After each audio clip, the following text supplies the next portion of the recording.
సాధారణంగా దృష్టి దోషాలు అంటారు కదా! అంటే మనము ఏదైనా వివాహం గాని, శుభకార్యమే గాని అయినప్పుడు మంచి మంచి పట్టు వస్త్రాలు కట్టుకుంటాం. ఏ పట్టు వస్త్రాలు కట్టుకున్నా మొదట పట్టు వస్త్రాలకి ఎంత పసుపు రుద్దుకోవాలంటే మనకు తెలియదు. కొందరు తెలియకుండా కట్టుకొని వెళ్తారు.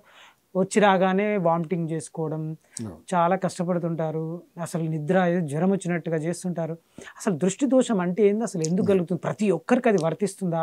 ఆ దోషం ఒకవేళ వస్తే దాన్ని ఏ విధంగా దాన్ని తొలగించాలి? పరిష్కారం మార్గం చెప్పండి గురువుగారు. సరే, అది మంచి ప్రశ్న. దృష్టి దోషాలు 4 రకాలు: విదృష్టి, దృష్టి, సదృష్టి, నీచ దృష్టి. 4 రకాలు 4 రకాలు దృష్టులు. దృష్టి మొదటిది. విదృష్టి అనేది వ్యతిరేకమైనటువంటిది. సదృష్టి అంటే వాడు మంచిగా ఉంటాడు, వాని చూపులు మంచివి కావు. ఆకారం మంచిది కానీ లోపల భావన మంచిది కాదు. వాడు మాట్లాడే మాటలు మంచివి కానీ మనసులో ఉన్నటువంటి భావం ఏదైతే ఉందో అది చెడు భావన. నవ్వుకుంటూ మాట్లాడుతూ ఉంటాడు. వాడు నవ్వుకుంటూ మాట్లాడుతున్నాడు, మనకు తెలుసు, నీకు తెలుసు, చూసిన వాడికి తెలుసు. అరే అంత మంచిగా మాట్లాడుతున్నాడు కానీ వాడి గురించి ఏదో నెగిటివ్గా ఆలోచిస్తుంటామేది అని. కానీ లోపల ఉన్నటువంటి భావన అనేది వాడికి మంచిది కాదు. దానివల్ల సదృష్టి అంటారు. అంటే మంచివాడి చేత పడేటువంటి దృష్టి ఒకటి సదృష్టి, మంచి దృష్టి. మంచి వాడి చేత పడేటువంటి దృష్టి, మంచి దృష్టి కాదు, మంచివాడు చూసే దృష్టి. మంచివాడు ఉన్నటువంటి మంచివాడు వాని లోపల ఉన్న చెడు భావన వాడి కళ్ళ ద్వారా సదృష్టి ద్వారా వచ్చేటువంటి దృష్టి వేరు. అది పాయిజన్, స్లో పాయిజన్. అది మనిషికి నిదానంగా వెక్కుతుంటుంది.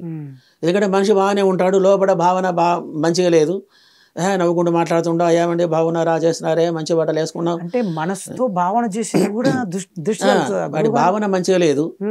ఆ చెడుని వాడి మంచి కళ్ళ ద్వారా వాడు చూస్తున్నాడు. కాబట్టి ఈ దృష్టి అనేది పాయిజన్ లోగా వెక్కుతుంటుంది. ఇక వాడు ఆకారం బాగాలేదు, వాడు ఇక రఫ్గా ఉన్నాడు, వాడు ఏమ్రా నీకేమ్రా అని మాట్లాడుతుంటాడు. వాడు ఆ దృష్టి అనేది రఫ్, అది ఎమ్మడే పడిపోద్ది. ఇక దానికి మీనమేషాలు లెక్క పెట్టుకునే పని లేదు, అది ఎమ్మడి అటాక్ అవుతుంది. మరి వీని దృష్టి స్లో పాయిజన్. దృష్టి అనేది ఒక అతనికి అలవాటు ఉంటుంది. ఏమిటిది? మంచి చొక్కా నీట్గా వేసుకోవడం, తెల్లటి చొక్కా పాలిస్టర్ తెర్లింది చూడంగానే నోటు దగ్గర పెట్టుకుంటే ఆ నోటు అవ్వబడాలి. ఒక 500 100 నోటు వాడు ఉన్నంత మాత్రం వాడు ఏమి ఉండదు. కాబట్టి వాడి భావన ఏంటంటే శుభ్రంగా ఉండాలి, నీట్గా. వాడు చూడంగానే లక్షాధికారి, అబ్బాయి ఏమిరా వాడు ఏం మంచిగా ఉన్నాడు, అలా ఉండాలి, అట్లా మనిషి అంటే అలా ఉండాలి అనేటువంటి భావన కలిగేటువంటి ఉంటాడు, కలగాలన్నట్టుగా మన తయారవుతాడు అతను ఉంటాడు. కానీ అతనికి చూస్తే ఏముండదు, పాపం పేదరికమే, దానం పెద్ద ఆస్తిపరుడే కాడు. కానీ వాడికి ఉన్న లక్షణం ఏంటంటే నీట్గా ఉండడం. మంచి తెల్ల షర్టు, మంచి ఒక పెన్ను, ఒక 100 రూపాయల నోటు, కూడా ఆయన మంచి కళ్ళద్దాలు, ఇప్పుడు చాలా మంది అలాగే ఉన్నారు, బ్లాక్ అద్దాలు, మంచి టైర్లు, మంచి ఇస్త్రీ చేసిన షర్టు ఇలా వేసుకొని రాగానే నాది కానీ మీది కానీ ఇంకోటిది పక్కవాడు కానీ చూడంగానే వాడికి ఏంద్రా మొత్తం నోట్లో జేబులో గట్టలు పెట్టుకొని వాడు చూడంగానే వాడు ఎంత సంపాదించుడో ఏం సంగతో అనేటువంటి విధానంలో ఎదుటివాడి యొక్క మనసు అనేది ఎంబడే వికర్షణకు లోనై వాడి మీద పడిపోతుంది. దృష్టి పడంగానే వాడికి స్టార్ట్ అవుతుంది ఇంటికి వచ్చినప్పటి నుంచి. అదేముంటాడు వాడు బయటికి వెళ్ళి ఆ దుస్తులు వేసుకొని ఎప్పుడు వెళ్ళినప్పుడల్లా ఇక వాడికి వాంతులు, కళ్ళు తిరగడము, నిబ్బరంగా ఉండడము, సోమరితనం, ఎక్కడ కూర్చుంటే అక్కడ కూర్చోవడం, పూజల మీద శ్రద్ధ లేకపోవడం, అటువంటి నీట్గా ఉండేటువంటి వాడు కూడా బట్టల మీద ఇంట్రెస్ట్ లేకపోవడం, ఇవన్నీ కలుగుతుంటాయి. ఇవన్నీ దృష్టి దోషం వల్లనే, దృష్టి దోషం వల్ల కలుగుతుంటాయి. దీని కూడా ఒకటి ఉంది. ఒక అతను ఫ్రెండు, అతనికి బయటికి వెళ్తే సార్ టీఆర్ఎస్ అతను మంచిగా కళ్ళద్దాలు షోలుగా మీలాగానే మంచిగా అలంకారం చేసేసుకోండి, వ్యవహారం చేసుకోండి, బయటికి వెళ్ళడం, 100 రూపాయల నోటు, పెన్ను, ఎర్ర పెన్ను ఒకటి టేబుల్ వేసుకొని, మంచి చెప్పులు బ్లాక్వి అలా వేసుకొని బయటికి వెళ్ళగానే వీడు ఎవడో లీడరా, వాడు ఎమ్మెల్యే పియ్యేనా అనేటువంటి పక్క వాడికే పడలేదు వీడి యొక్క వ్యవహారం. ఆ నీటు ఆ వ్యవహారం చూసేసి వాడికి ఈర్ష కలిగంగానే ఒకసారి వెళుతుంటేనే బండి మించి జారి స్లిప్ అయి కింద పడ్డాడు. అయ్యో. ఆ రోజు నుంచి ఏదో ఒకటి ఇబ్బంది కలగటం చేయటం. నన్ను పిలిపించాడు ఒకసారి.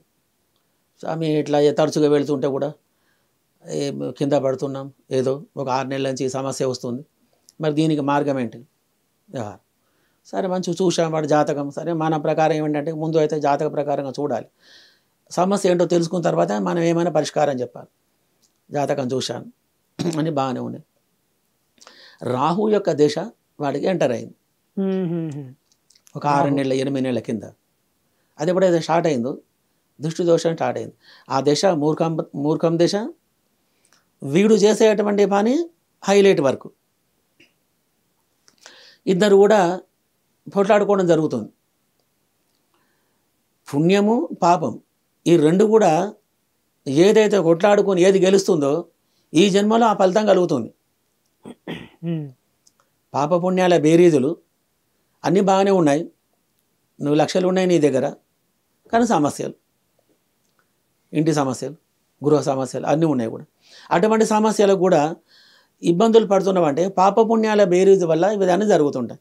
కాబట్టి మనిషి నీట్గా ఉన్నా దృష్టి పడుతుంది, మనిషి అసహ్యంగా ఉన్నా దృష్టి పడుతుంది, బయటికి వెళ్ళొచ్చినా దృష్టి పడుతుంది. కాబట్టి మనం ఏదైతే నీట్గా ఉంటామో అది దాని మీద పడేటువంటి దృష్టి ఏదైతే ఉందో అది చాలా చెడ్డది. దానివల్ల ఏమవుతుంది అంటే మనిషి యొక్క జీవన విధానమే మారిపోతుంది. ఏమీ చేయడానికి కూడా అవకాశాలు ఉండవు.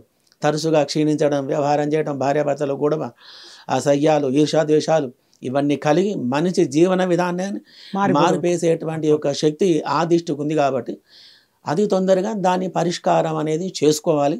అది చేసుకున్నందువల్ల మంచి జరుగుతుంది. దాని పరిష్కారం ఏందో మనం వచ్చే దాంట్లో మనం తెలుసుకుందాం. అలా ఈ విధంగా దృష్టి దోషాల గురించి మనం తెలుసుకోవడం జరుగుతుంది. ఓకే గురుగారు, చాలా బాగా వివరించారు, చాలా సంతోషం.